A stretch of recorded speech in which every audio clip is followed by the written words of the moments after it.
Драги дечиња, драги првачиња, на овој час по математика за прво одделение, заедно со мене, наставничка Зорица, ќе се истражуваме за поимот за фатнина, ќе мериме и споредуваме за фатнини. Целта на овој час е тоа, да знаете што значи поимот за фатнина, да знаете како се мери за фатнината, да проценувате, мерите и споредувате за фатнина.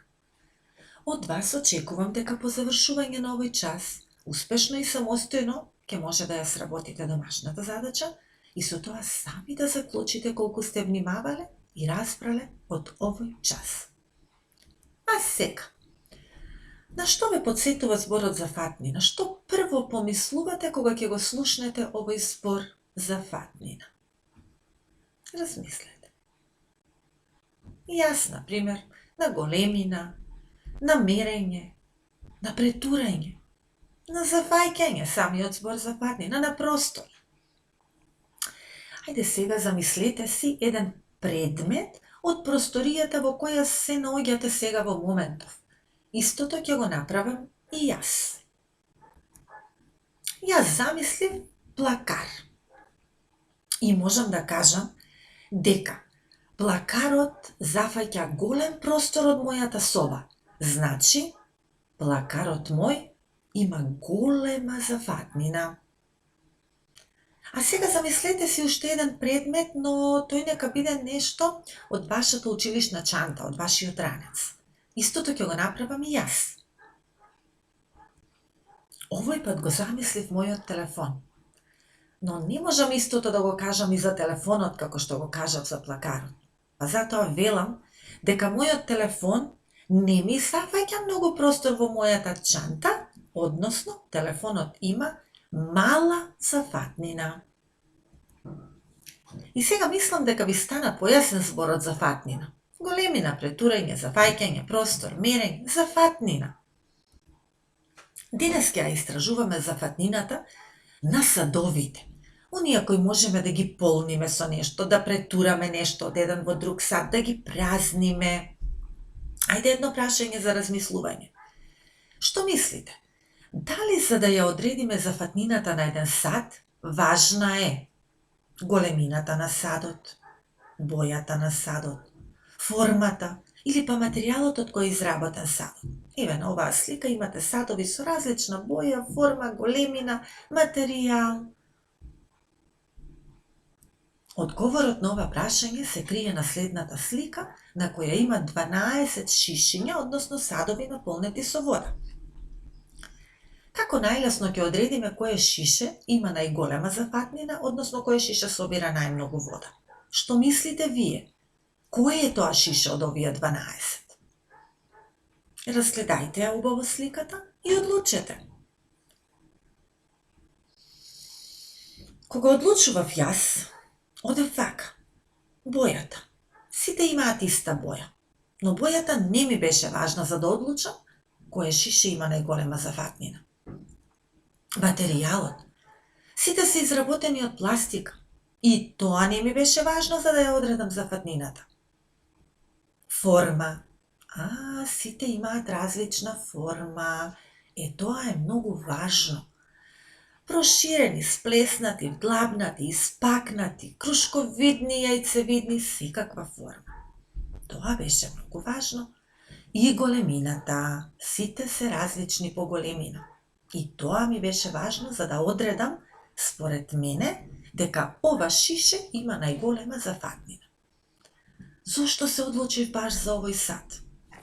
Овој сад, шестиот, на виду, на прв поглед ми беше најголем. Меѓутоа сличен со него ми е овој сад под него, бидејќи ширината на дното им е приближно иста.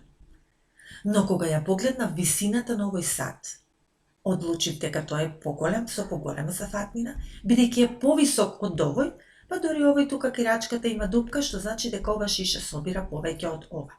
Затоа одлучив дека овој сад има најголема зафатнина. Доколку го направивте тоа и вие, значи сте во право. Сега да видиме, ајде да набројувате вие како бура од идеи, што се можеме да претураме од еден во друг сад за да ја измериме зафатнината на некој предмет. Хајде да наброиме неколку работи со што можеме да ги полниме овие шишиња, да претураме. Еве јас ќе кажам вода. Друго, млеко. Тоа може да биде сок. Може да претураме јогурт. Па дури и шеќер. Сончоглед, да, и тоа е ситен. Оризот е ситен, може да претураме ориз, брашно. Леќа. Може да претураме се што е течно или ситно, за да можеме правилно да ја одредиме зафатнината на садот. Сега малку ќе претураме и ќе полниме садови. Не овие на сликата, некои други, но целта ќе ни биде да одредиме кој од садовите кои што ги полниме има поголема, односно помала зафатнина. Тоа ќе го правиме секогаш во 3 чекори. Најпрво ќе проценуваме, односно ќе претпоставуваме. Втор чекор ќе ни биде мерењето, ќе мериме, односно ќе претураме. А дури третиот чекор ќе ни биде докажување дали сме биле во право или не. Погледнете ги овие два сада, бидејќи играта за мерење зафатнина започнува. Овие два сада, 2 шоли за млеко, чај. Прво рековме дека проценуваме. Што мислите? Кој од двата сада собира повеќе, односно кој има поголема зафатнина? Која е вашата проценка, односно предпоставка? Дали садот 1 или садот 2? Сопрете го видеото, подгответе ги вашите тетрадки по математика и нацртајте ги овие два сада, односно две шолји со различна форма и големина, приближно како на сликата, а дури потоа продолжете. Обележете ги со бројчиња 1 и 2 и потоа продолжете. Рековме дека вториот чекор е мерење. Мериме. Како може да измериме зафатнина? Кој сад има поголема зафатнина? И тоа може да го правиме на два начина. Со полнење со друг сад. Например, да земеме капаче мало шишенце, лажичка од сирупче и ќе ставаме во садовите во кој сад ќе собере повеќе мерки, тој сад е поголем. А вториот начин пак може да биде со претурање. Ако претураме, едниот сад секогаш треба да биде полн, а другиот треба да биде празен. Пример, ако садот 1 е полн, и од него претураме вода во садот 2, доколку водата од садот 1 ја собере цела во садот 2 и уште остане празен простор во садот 2, тогаш велиме дека тој сад е поголем од садот 1. Овој пат ќе полниме со друг сад и мерката ќе ни биде еве ова мало шишенце овде. Прво ќе го полниме садот 1, а потоа садот 2. Јас ќе истурам шишенца, едно, друго, трето, се додека не се наполни садот. А вие имате за задача да броите колку шишенца ќе бидат потребни за да се наполни садот. Сега повторно сопрете го видеото и под нацртаните шолји запишете ваша предпоставка, односно број, колку шишенца мислите дека ќе собере во првиот, а колку во вториот сад. Еве вака од прилика на местото на прашалникот ставете број, што мислите дека колку шишенца ќе става во овој сад, колку во овој. Кога ќе бидете готови, започнуваме со мерење, треба да броите. Ајде, истурам. Едно шишенце, 2, 5 шишенца истори, 5 шишенца ми беа потребни за да го наполнам садот 1. Поминуваме на полнење на садот 2. Повторно треба да броите. 1, 2. Овој сад се наполни со 4 шишенца. Садот 1 го наполнивме со 5 шишенца вода, а садот 2 со 4 шишенца вода. И како што кажавме, третиот чекор беше да докажеме дали сме биле во право или не. Еве на оваа слика овде, сликовито има нацртано 5 шишенца кај садот 1 и 4 кај садот 2. 5 е поголем од 4. Самото тоа кажува дека садот под број 1 има поголема зафатнина од садот број 2. И доколку тоа беше ваша предпоставка, дали го заокруживте тој сад, тогаш сте биле во право и од мене едно големо браво. Садот 1 има поголема зафатнина од садот 2. Втора игричка со претурање, наместо 2 сада сега имаме 3. Овој пат ќе проценуваме, мериме и докажуваме кој сад има најмала зафатнина. Не најголема, туку најмала. Значи кој сад собира најмалку. Погледнете ги добро овие 3 сада и предпоставете. Што мислите, кој сад има најмала зафатнина? Исто како во првиот случај, сопрете го видеото, нацртајте ги трите сада, но овој пат само заокружете го оној кој што мислите дека има најмала зафатнина. Друго не треба ништо. Почнуваме со мерење, но овој пат ќе мериме со претурање. Од еден во друг сад ќе претураме и ќе одредиме кој сад има најмала зафатнина. Гледате дека садот 2 е полн со сокче, значи ќе претураме од него во другите садови. Прво ќе го полниме садот 1, а потоа садот 3. Со бокалот ќе го полниме тенџерето. И го наполнивме тенџерето, го испразнивме бокалот, но тенџерето не е сосем наполнето како што гледате на сликата.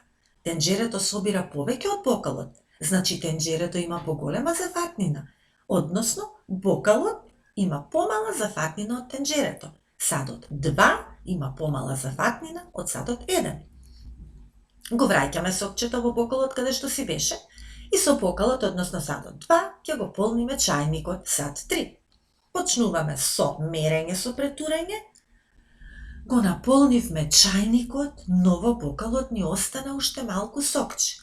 Тоа кажува дека чајникот собира помалку од бокалот, односно чајникот има помала зафатнина од бокалот. Садот 3 има помала зафатнина од садот 2. И третиот најважниот чекор е да докажеме дали нашата предпоставка беше точна или не. Што направивме? Садот 1 беше поголем од садот 2, а садот 2 беше поголем од садот 3. Од тука заклучуваме дека и докажуваме садот 3 има најмал зафатнина. Доколку и вие го заокруживте ова, повторно добивате браво за вашата предпоставка. Сега на оваа слика, трета задача, трета игричка, гледаме интересни садови и нивната зафатнина. Значи на слика 1, слика 2, слика 3 имаме нацртано 3 садови, интересни, со различна форма, без претурање од еден во друг сад. Без полнење на садовите со капаче, лажичка или нешто друго, како можеме да одредиме кој од овие интересни садови има најголема зафатнина? Сопри го видеото, разгледувај ја убаво сликата и обиди се да откриеш кој сад има најголема зафатнина. Ајде вака. Да го истражуваме садот 1. Што мереше за да ја одредиш зафатнината на овој сад? Дали може би ги броеше зелените квадратчиња? Во тој случај колку квадрати изброи? Јас 27. Колку сини квадрати изброи на садот број 2? Јас 27. А кој е бројот на розови квадратчиња на садот 3? Повторно 27. Заклучуваме. Каков заклучок донесовме? Сите 3 интересни садови имаат иста зафатнина, еднаква зафатнина, бидејќи сите имаа по 27 квадратчиња со еднаква големина. За домашна задача, пронеди 3 садови со иста, еднаква зафатнина во твојот дом, односно кујна. Самиот одлучи која стратегија на мерење зафатнина ќе ја примениш. Дали тоа ќе биде со претурање како што правевме или со полнење како што правевме во првиот случај. Со полнење на садовите, со исто капаче, лажичка, некоја детска црпалка или слично. Нацртај ги садовите во твојата тетрадка и запиши ги резултатите од мерењето на начин како што правевме во ова видео, со употреба на знаците за споредување. Поголемо, помало или еднакво. До видување, до следното видување.